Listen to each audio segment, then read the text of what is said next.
오늘 우리에게 주시는 하나님의 말씀은 로마서 4장 1절로부터 9절까지의 말씀, 좀 긴 구절이지만 저 한 절 여러분 한 절씩 번갈아 교독해 보도록 하겠습니다. 그런즉 육신으로 우리 조상인 아브라함이 무엇을 얻었다 하리요? 만일 아브라함이 행위로서 의롭다 하심을 받았으면 자랑할 것이 있으려니와 하나님 앞에서는 없느니라. 성경이 무엇을 말하느냐? 아브라함이 하나님을 믿음에 그것이 그에게 의로 여겨진 바 되었느니라. 이라는 자에게는 그 삭시 은혜로 여겨지지 아니하고 보수로 여겨지거니와 이를 아니할지라도 경건하지 아니한 자를 의롭다 하시는 이를 믿는 자에게는 그의 믿음을 의로 여기시나니 이란 것이 없이 하나님께 의로 여기심을 받은 사람의 복에 대하여 다윗이 말한 바 불법이 사함을 받고 죄가 가려짐을 받는 사람들은 복이 있었고 주께서 그 죄를 인정하지 아니하실 사람은 복이 있도다 함과 같으니라. 같이 읽습니다. 그런즉 이 복이 할례자에게냐 혹은 무할례자에게도다. 무릇 우리가 말하기를 아브라함에게는 그 믿음이 의로 여겨졌다 하노라. 아멘. 주님의 말씀입니다. 말씀을 주시는 하나님께 감사드립니다. 다 자리에 앉으시겠습니다. 우리 계속해서 로마서의 말씀을 강의하고 있는데 그 5번째 시간입니다. 오늘 우리에게 주신 말씀 가지고 이 시간에 믿음의 계보에 동참하고 있습니까? 믿음의 계보에 동참하고 있습니까? 라는 제목으로 말씀을 증거하도록 하겠습니다. 그런데 왜 계보, 또 유대인, 율법, 믿음 여러 가지 이야기를 하면서 아브라함의 계보에 대해서 이야기하는가 하는 그 부분을 먼저 전제로 설명을 해야 될 것 같습니다. 여러분, 이스라엘 사람들이요, 구약의 인물 중에 가장 중요하게 여기는 인물이 3명이 있습니다. 누굴까요? 이스라엘 사람들이 이스라엘 역사 가운데 또 성경 안에서 이스라엘을 이스라엘답게 만든 사람이 3명이 있다고 이스라엘 역사 가운데 그렇게 증언하고 기록하고 가르쳐 왔습니다. 이 3명이 누구냐면 시대별로 보면은 아브라함, 모세, 그리고 다윗입니다. 아브라함과 모세와 다윗을 이스라엘을 이스라엘답게 만든 가장 중요한 3 인물로 손꼽는데요. 그 중에 가장 중요한 한 인물을 손꼽으라면 누구를 이야기할 수 있을까요? 여러분 어떻게 생각합니까? 그러니까 이스라엘 역사 가운데 이스라엘 사람들이 가장 중요한 사람, 이스라엘 역사와 성경 안에서 가장 중요하게 여기는 인물은 한 사람입니다. 그 사람이 누구냐면 모세예요. 모세. 모세가 왜 중요하냐면 이스라엘에서 가장 중요한 건 율법입니다. 이 율법의 다른 말을 히브리어로는 토라라고 불러요. 그런데 이 토라가 율법과 진리를 지칭하는 단어이기도 하지만 원래 토라라는 단어는요, 구약 성경에서 모세 오경을 지칭하는 단어였습니다. 근데 모세 오경을 왜 앞에 모세가 붙을까요? 모세의 권위 아래 쓰여지고 모세의 권위 아래 최종적으로 승인되었다, 편집되었다 그래서 모세의 이름으로 쓰여지고 편집되었다 그래서 모세 오경이라고 부릅니다. 이 오경을 토라라고 부르는데 나중에 예수님 시대에 그 이후의 시대에 율법과 진리 전체를 토라라고 같이 부르게 되었다는 거죠. 그 의미가 확장되었는데 이스라엘에서 가장 중요한 건 토라입니다. 지금 이제 바울이 토라와 싸우고 있잖아요. 율법과 씨름하고 있는데 유대인들과 대상으로 유대인들이 가장 중요한 것이 토라였던 거죠. 율법이었던 거죠. 그래서 모세가 이스라엘에선 가장 중요한 첫 번째 인물로 손꼽히게 되었던 것이죠. 하지만 이스라엘의 구속의 역사는 모세가 아니라 누구로부터 시작됩니까? 아브라함. 그래서 창세기를 보면 아브라함의 하나님, 이삭의 하나님, 야곱의 하나님, 그 민족의 조상으로 구속의 역사가 아브라함으로부터 시작되었기 때문에 아브라함이 가장 중요한 인물이에요. 그런데 아브라함 시대에는 율법이 있었을까요? 없었을까요? 율법이 없었어요. 모세로부터 아브라함은 한 500년 전의 인물입니다. 그런데 여러분 특이하게도 창세기 26장 5절을 보면 하나님께서 아브라함을 축복하시면서 이렇게 말씀하셔요. 이는 아브라함이 내 말을 순종하고 내 명령과 내 계명과 내 율례와 내 법도를 지켰음이라 하시니라. 율법이 토라가 없었거든요. 근데 내 명령과 내 율례와 내 계명과 내 법도를 지켰다. 율법을 지켰다라고 지금 하나님께서 아브라함을 칭찬하시면서 축복하고 계시는 것입니다. 그런데 율법 조항이 있기 전에 어떻게 아브라함은 그 500년 전에 율법의 정신으로 살아가며 하나님께 칭찬과 축복을 받을 수 있었을까요? 그러니까 랍비들이 그러니까 지금으로 말하면 율법 학자들이 이 문제가 해결해야 하는 난제였어요. 그런데 바울 당시에는 이 부분을 어떻게 받아들였냐면 많은 랍비들이 이렇게 해석했습니다. 아브라함의 꿈과 환상 중에 하나님이 친히 율법의 조문을 그 예고해 주셔서 그 예고편을 미리 보여주셔서 자연스럽게 아브라함이 율법, 토라의 정신으로 이 세상을 살아갈 수 있었다라고 이렇게 껴맞춰서 해석하게 되었던 것입니다. 하지만 오늘 바울이 여기에 대해 정면으로 유대인들과 랍비들의 아브라함에 대한 해석을 정면으로 반박하고 있습니다. 그것이 뭐냐면 아브라함은 율법 이전에 이미 의롭다 여김을 받은 인물이었다. 그것은 율법의 행위 때문이 아니라 오직 믿음으로 하나님께 의롭다 여김을 받았다는 것입니다.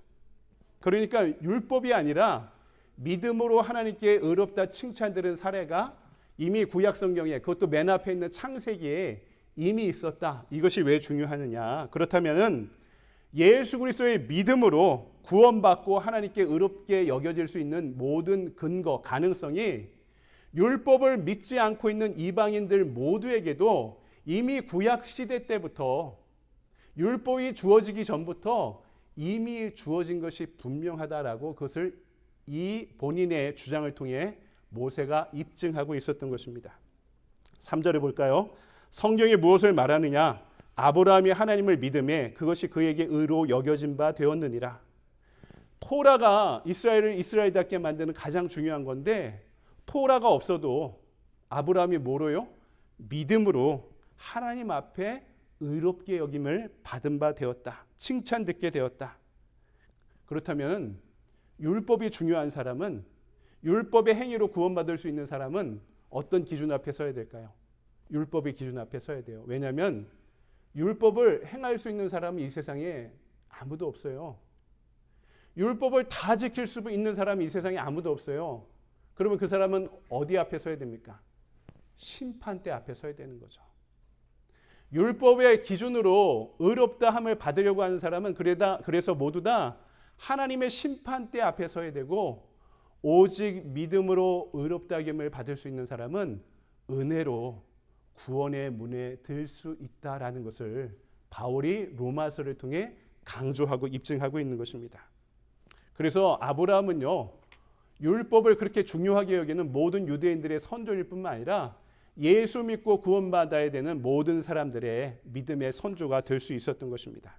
여러분, 근데 바울의 이런 해석은요, 당시 율법학자들에게, 유대인들에게 천인공노할 해석이었습니다.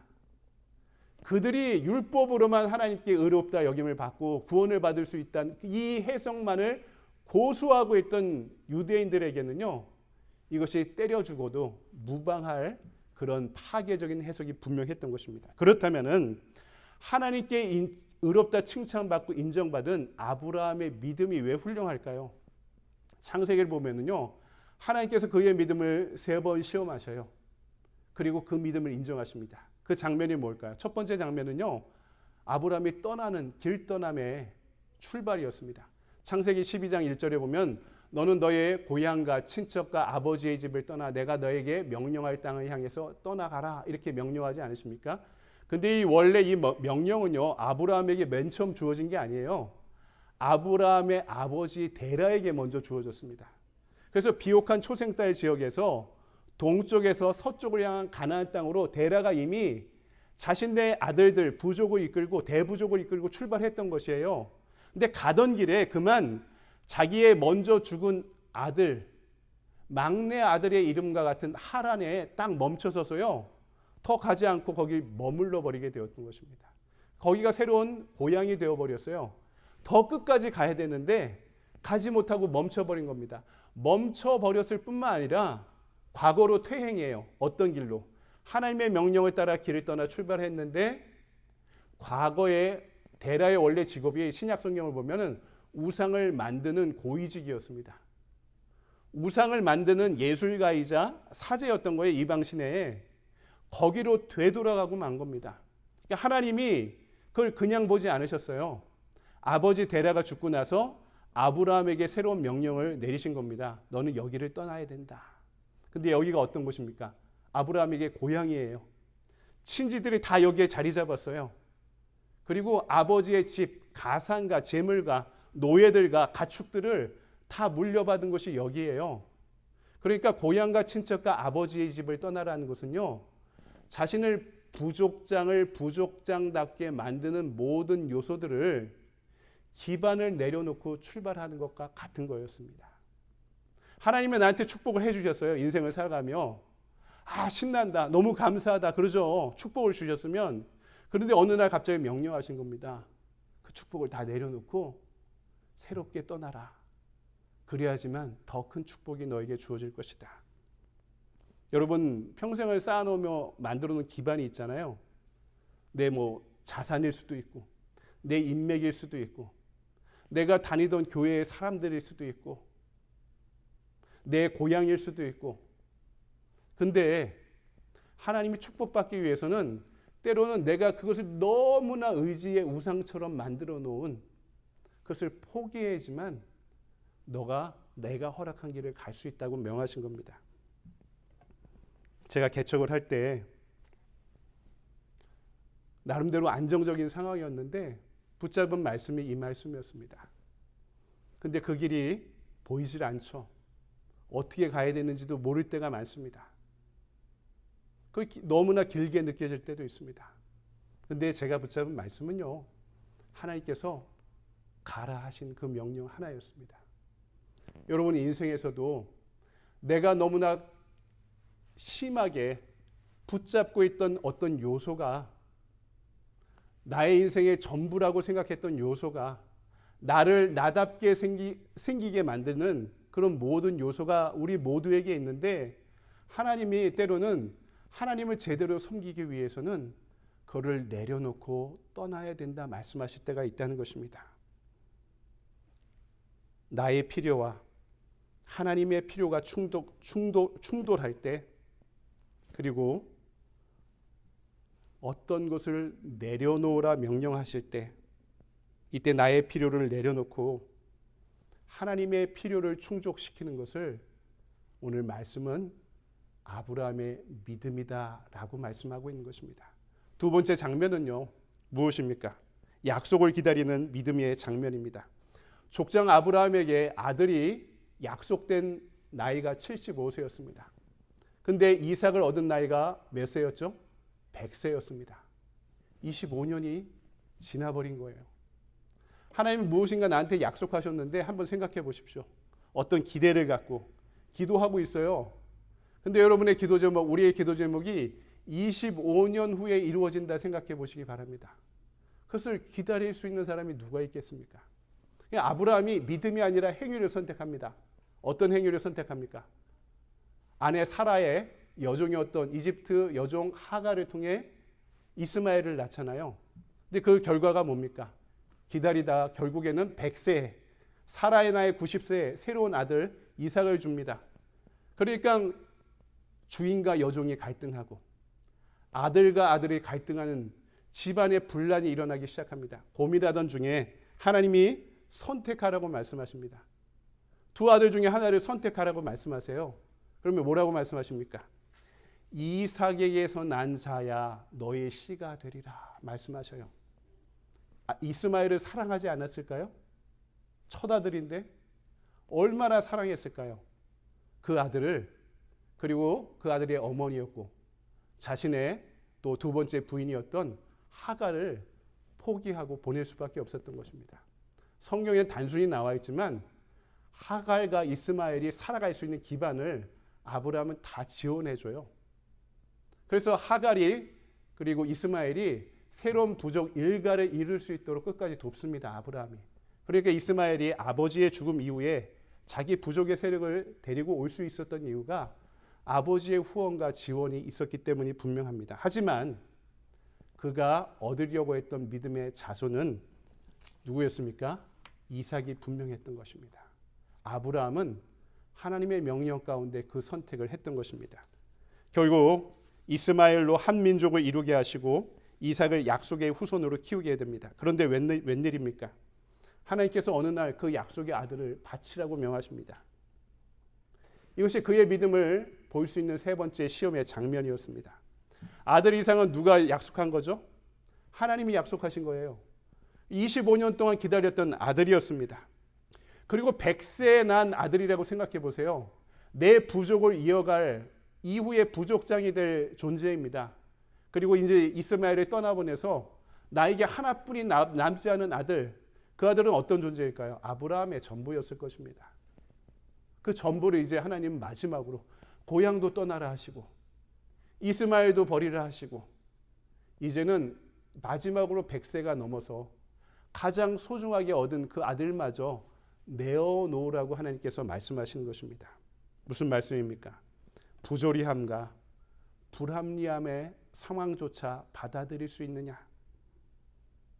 하나님께서 약속을 파기하신 것처럼 보일 정도로 이것은 부조리하고 불합리하고 들어줄 수 없는 요청이었습니다. 근데 아브라함이 어떻게 합니까? 아들 이삭의 손을, 역사에 따르면요, 이때 아들의 나이가 10대 중후반이었대요. 아주 땡꼬마는 아니었습니다. 10대 중후반이라는 것은 스스로 선택하고 결정할 수 있는 나이. 나중에 그래서 신구약 중간 시대에 아랍의 침략 앞에 사람들의 이 구호가 뭐였냐면 이삭을 본받자는 거였어요. 하나님께 자신을 내어드린 것은 아브라함의 믿음이기도 했지만 이삭의 선택이기도 결정이기도 했다는 거죠. 10대 중후반의 아들을 데리고 모리아 산을 향해 3일 동안 걸어갑니다. 아들과의 마지막 여행길이었던 거죠. 한번 생각해 보십시오. 110세가 넘어서 10대 중후반의 아들, 내 인생의 전부를 걸고 출발한 여행길. 3일 동안 아들의 손을 굳게 붙잡고 언젠가 이제 헤어질 줄 모르는, 다시 볼 수 없는, 떠나야만 하는 그 길을 아들의 손을 굳게 붙잡고 걸어가던 아버지의 마음은 어떤 마음이었겠습니까? 아마 그 3일간도 계속 가야 될까 말아야 될까, 바쳐야 될까 바치지 말아야 될까 고민하는 번민의 여정이었을 수도 있었습니다. 하지만 최종적으로 아브라함은 그 아들을 모리아 산 위에 제단을 쌓고 하나님께 바칩니다. 하나님께서 놀라 그의 손을 붙잡고 멈추게 하신 그 장면, 바로 그 믿음의 순종을 보고 아브라함은 의롭다 칭찬을 여김을 받을 수 있는 존재가 되었던 것입니다.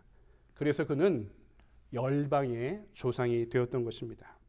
한마디로 아브라함의 순종하는 믿음을 보시고 그를 의롭다 여기신 것입니다. 그 믿음이, 순종하는 믿음이 뭡니까? 모든 기득권을 내려놓는 믿음. 나의 시간과 다른 하나님의 시간을 끝끝내 기다릴 수 있는, 인내할 수 있는 믿음, 그리고 부조리함과 불합리함의 상황에서조차도 흔들리지 않을 수 있는 믿음. 오늘 이 아브라함에 대한 바울의 증언을 주석하면서 반하우스라는 신학자는요, 믿음을 한마디로 이렇게 정의합니다. 진정한 믿음은 하나님의 지지받지 못하는 약속을 진짜 현실로서 받아들이는 것이다. 진짜 믿음이 뭐라고요? 진정한 믿음은 하나님의 지지받지 못하는 약속을 진짜 현실로서 받아들이는 것이다. 우리가 교회 다니면서도 믿음이 있다고 하면서도 우리는 믿음의 선택을 하지 않을 때가 많아요. 왜냐하면 그 믿음은요, 추상적인 것이라 생각하기 때문입니다. 현실과 괴리되어 있다고 생각하기 때문입니다. 그래서 교회를 다니지만 믿음은 때로는 나에게 추상적이고 나의 주권이 하나님의 주권을 대신하고 나의 선택과 이익이 하나님의 뜻을 대신할 때가 많다는 거죠. 그런데 진짜 믿음, 아브라함의 믿음이라는 것은 뭐냐면은 그렇게 추상적인 보이는 것도, 나의 이익, 나의 기득권, 나의 생각과 충돌하는 것조차 하나님의 뜻이라면 그것을 리얼리티, 현실로 받아들이고 사는 것이 믿음이다라고 아브라함의 믿음을 이야기하고 있는 것입니다. 여러분, 오늘 말씀은요, 이런 믿음을 지니고자 하는 사람이 아브라함의 계보를 따르는 사람이라 말씀합니다. 그들이 아브라함의 후손이 될 수 있다 말씀합니다. 여러분, 유대인들은요, 이방인들을 죄인이라 불렀습니다. 율법이 없잖아요. 선택받은 민족이 아니잖아요. 그래서 그들은 아브라함의 후손이 될 수 없다 이렇게 단정했어요. 하지만 오늘 바울은요, 유대인들의 정통적인 해석과 정반대의 해석과 주장을 내놓습니다. 아브라함이 혈통의 조상이 아니라 믿음의 조상이기 때문에 그 믿음을 따르고자 하는 모든 사람은 아브라함의 후손이요 그의 계보에 참여하는 자가 될 것이다 라고 구원의 문을 활짝 열어놓고 있는 것입니다. 여러분, 이런 믿음을 지닌 이런 아브라함을 향해 주신 하나님의 약속의 말씀을 들으십시오. 창세기 12장 2절 말씀, 떠나라 하신 말씀 다음에 주신 약속의 말씀, 너는 복이 될지라. 너는 복이 될지라. 복을 받아라. 복을 소유해라 하지 않고요. 이 히브리어로 된 구문은 참 신기한 말씀입니다. 복 그 자체가 될 것이다 라고 약속하고 계시다는 거죠. 오늘 이 믿음의 계보를 따르는 우리에게 하나님이 같이 약속하시는 겁니다. 복을 소유해라. 복을 더 많이 받아라 하지 않고요. 뭐라고 말씀하신다고요? 너는 복이 될지라. 아멘. 그렇다면 여러분 결론적으로 진정한 복이 뭘까? 진정한 행복이 무엇일까? 오늘 말씀이 우리에게 전해주는 것입니다. 여러분, 복음이 뭡니까? 복된 소식. 진정한 행복이 뭔지, 복이 뭔지를 가르쳐주는 진정한 소식이, 기쁜 소식이 복음입니다. 근데 이게 복음이라면 여러분 생각해 보십시오. 교회를 오래 다니면 우린 더 행복해야 되는데, 제대로 신앙생활하면 더 행복해야 되는 게 사실입니다. 근데 왜 우리는 신앙생활하면서도 때로는 결핍감에 시달리고 때로는 우리 자신이 불행하다 여기며 살아갑니까? 여기에 심각한 함정이 있는 겁니다. 그렇다면 우리의 축복관이, 복에 대한 개념이, 우리의 행복론이 뭔가 성경과 맞지 않기 때문이라는 거죠.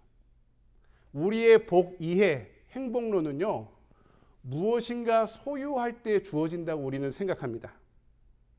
그런 사고가 교회를 다니든 교회를 다니지 않든 모든 사람에게 지배적이고 가장 중요한 가치관이 되었습니다. 그래서 무엇인가 소유하지 못할 때 결핍감을 누리고 우리가 스스로 때로는 불행하다 여기는 겁니다. 여러분, 그 사고, 복에 대한 사고가, 행복관이, 축복관이 성서적인가? 오늘 바울의 말씀 가운데 살펴봐야 된다는 거죠. 한때 한국 대학생들의 필독서였던 에리 프롬의 소유냐 존재라는 제목의 책이 있었습니다.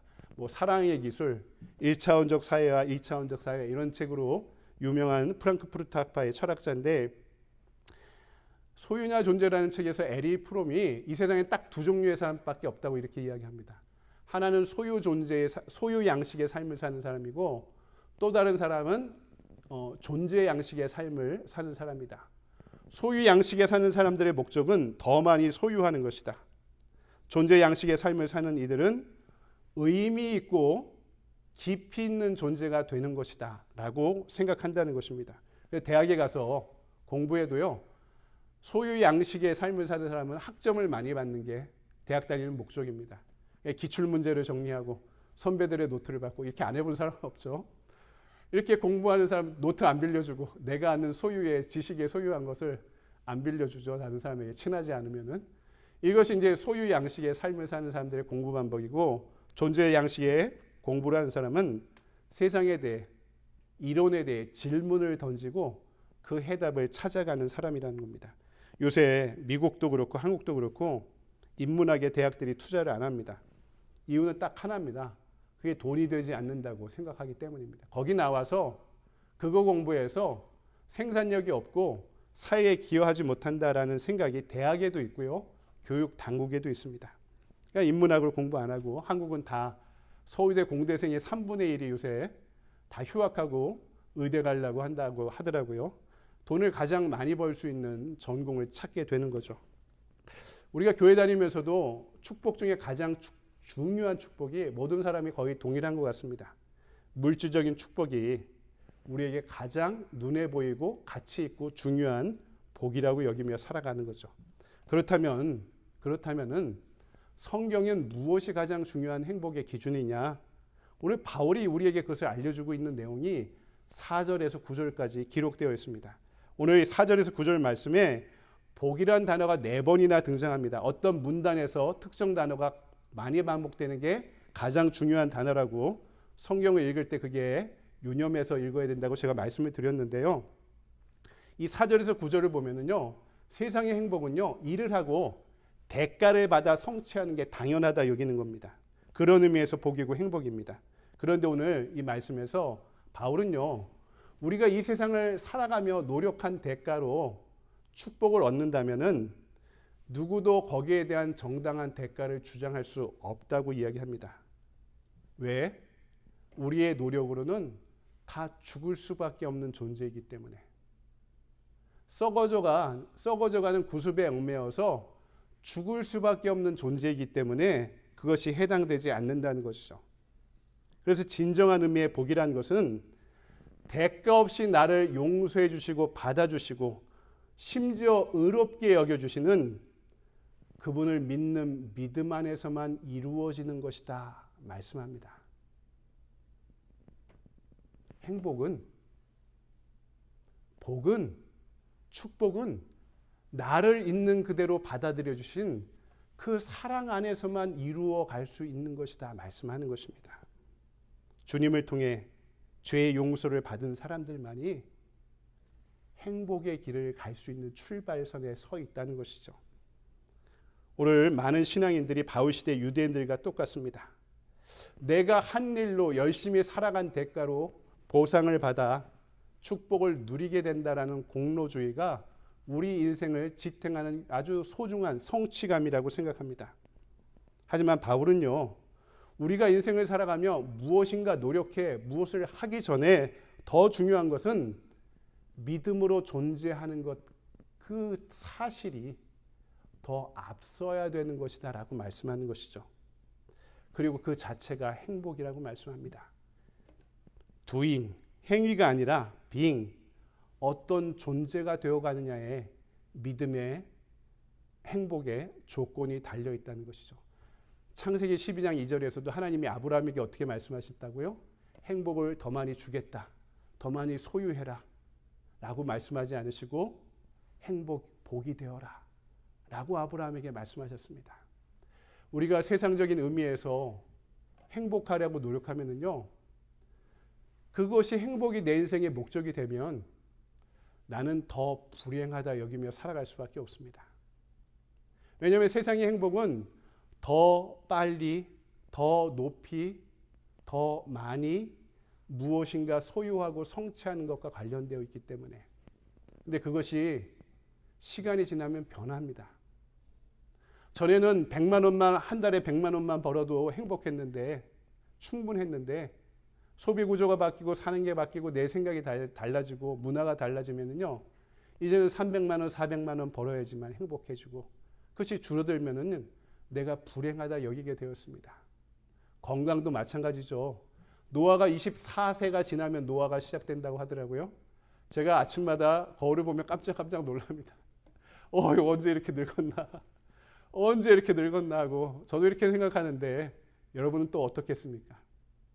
팔다리가 쑤시고 아침에 일어날 때마다 윽윽 소리를 내야 일어날 수 있고 저도 오래 운전하다가 땅바닥에 서면 무릎이 아프고 발목이 아프기 시작했는데 몸이 달라져요. 근데 건강이 없어지면 그럼 더 불행해지는 건가? 돈도 많이 벌어놨는데 나이 들면 까먹고 살아야 되는데 그럼 더 가지지 못하면은 난 불행한 것인가? 여러분, 하나님 오늘 말씀에 바울은 그것 때문이 아니라 우리가 세상에서 얻는 행복은요, 신앙의 인과관계가 분명하지 않습니다. 교회 다녀서 부자가 되었을까? 교회 다녀서 내가 더 건강해졌을까?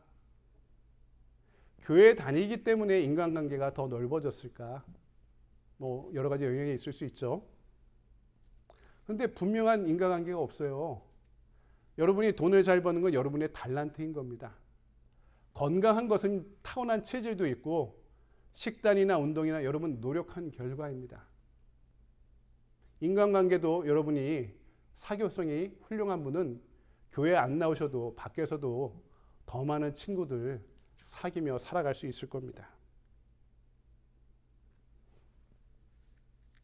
오늘 말씀은 하나님을 믿고 따르고 그분을 닮아가는 존재로 변화하는 것. 그리고 이를 통해서 하나님이 원하시는 더 좋은 세상을 만드는 데 기여하며 살아가는 것이 우리의 삶의 소명이자 축복이라고 말씀하고 있는 것입니다. 그러니까 어느 순간에는 높은 자리에 올라가기 위해, 돈 많이 벌기 위해, 성공하기 위해 열심히 노력하며 살아야죠. 그런 때가 우리에게 주어지죠. 하지만 이제 중년이 지나고 노년을 다가가고 우리의 인생을 돌아볼 새로운 우리의 연배가 되어가는 시점에서는요, 무엇이 진짜 행복인가? 무엇이 인생의 목적인가? 무엇이 내가 이 세상을 살아가는 사명인가를 이제는 눈여겨보고 그것을 염두에 두고 살아야 될 때가 되었다는 것입니다. 여러분, 많은 사람들에게 언제가 가장 행복했냐 물어보면요, 어릴 때라고 대답합니다. 어릴 때 부모 품에서 그냥 그때는 더 많이 주어지지 않아도요, 행복했습니다. 그냥 밥에, 어릴 때 생각해 보니까 밥에 밥 말아 물 말아 먹어도요, 그냥 반찬 한두 가지 있어도 뛰어다니면서 실컷 먹고 다녔던 것 같아요. 반찬이 더 많아졌다고 해서, 소유가 더 많아졌다고 해서 아이 때가 행복했던 것은 아닙니다. 부모의 적절한 보호를 받고 사랑을 받고 꿈이 많고 그냥 모든 것이 허용되는 그때가 우리 인생에 가장 행복했을 때라고 많은 사람들이 기억을 하죠. 그렇다면 지금은 어떻습니까? 지금은 중년이 넘어가고 노년이 되어서 우리는 어떻습니까? 외모도 예전 같지 않고 건강도 예전 같지 않고 가진 것도 예전 같지 않습니다. 근데요, 중년과 노년을 지나 우리의 삶이, 우리의 존재가 늙어가도요, 나이 들어 실패할 때도 있습니다. 실수할 때도 있습니다. 그럴 때도요, 내가 하나님과 동행하고 하나님을 닮아가는 존재가 되어갈 수 있다면 오늘 바울은요, 그것이 행복의 조건이라고 우리에게 말씀해 주고 있는 것입니다.